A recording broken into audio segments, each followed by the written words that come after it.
Hi hello friend. आप सभी कैसे हैं? मैं उम्मीद करती हूँ कि आप सभी अच्छे से होंगे। आज हम वीडियो में डिस्कस करेंगे कि आईवीएफ की प्रक्रिया में एम्ब्रॉयड ट्रांसफ़र कैसे किया जाता है, यानी कि आईवीएफ में बेबी को कैसे ट्रांसफ़र किया जाता है बच्चेदानी में। आज हम इसी टॉपिक के बारे में डिस्कस आपसे करेंगे। उससे पहले मैं बताऊंगी कि जो मेरी वीडियो को पहली बार देख रहे हैं उनको बताना चाहती हूँ कि मैंने जो है 3 बार अपना आईवीएफ कराया, जिससे मुझे जो है तीसरे साइकिल में सफलता प्राप्त हुई। अब मैं आपको बताऊंगी कि आईवीएफ प्रक्रिया में कैसे ट्रांसफ़र किया जाता है बच्चे को बच्चेदानी में।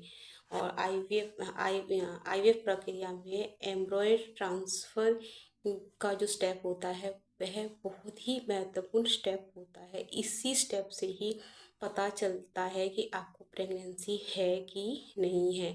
यह जो स्टेप होता है एम्ब्रॉयड ट्रांसफ़र वाला स्टेप, उसी दिन से शुरू हो जाता है जिस दिन आपके अंडे पिकअप होते हैं।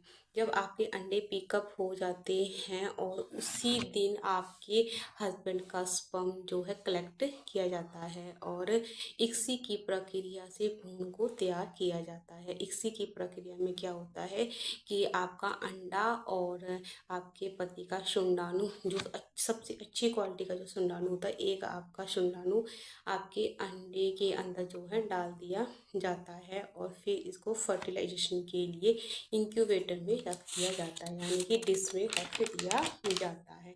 फिर हम जो होते हैं फिर डॉक्टर जो है 24 घंटे के बाद चेक करते हैं कि आपका फर्टिलाइजेशन हुआ है कि नहीं हुआ है, कि नहीं हुआ है। और फिर आपके 48 घंटे बाद फिर देखते हैं कि आपके जो है कितने एग फर्टिलाइजेशन हुए हैं, यानी कि इसमें जो सेल्स में ग्रोथ हो रही है कि नहीं हो रही है, एक सेल्स दूसरे सेल्स में डिवाइड हो रही है कि नहीं हो रही है, इनकी ग्रोथ कैसी हो रही है। फिर उसके बाद जो है 48 घंटे बाद फिर इसका जो है चेक किया जाता है कि इन बेबियों में कैसी ग्रोथ हो रही है और कौन कौन से जो बेबी हैं जो आगे ग्रोथ कर सकते हैं, यानी कि ब्लास्टोसिस स्टेज पर जा सकते हैं। ब्लास्टोसिस स्टेज मतलब कि 5 डे के लिए जा सकते हैं और इनका चुनाव जो है तीसरे दिन पर ही कर दिया जाता है।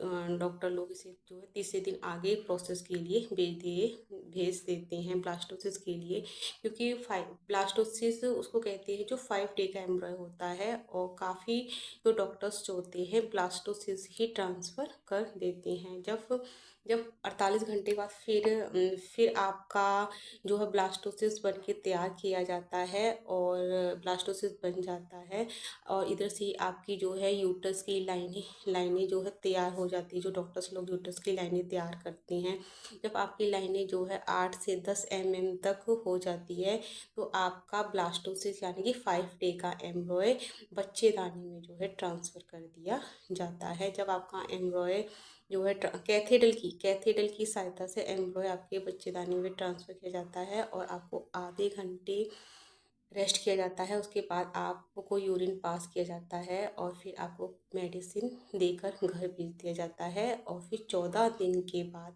आपका बीटा HCG यानी कि प्रेगनेंसी टेस्ट किया जाता है और इस प्रेगनेंसी टेस्ट से आपको पता चलता है कि मुझे प्रेगनेंसी हुई है कि नहीं हुई है। आई होप, मुझे उम्मीद है कि आपने मेरी वीडियो में जाना कि बच्चेदानी के अंदर आईवीएफ प्रक्रिया में कैसे बेबी ट्रांसफ़र किया जाता है, यानी कैसे बच्चा डाला जाता है आईवीएफ प्रक्रिया में बच्चेदानी में बच्चा।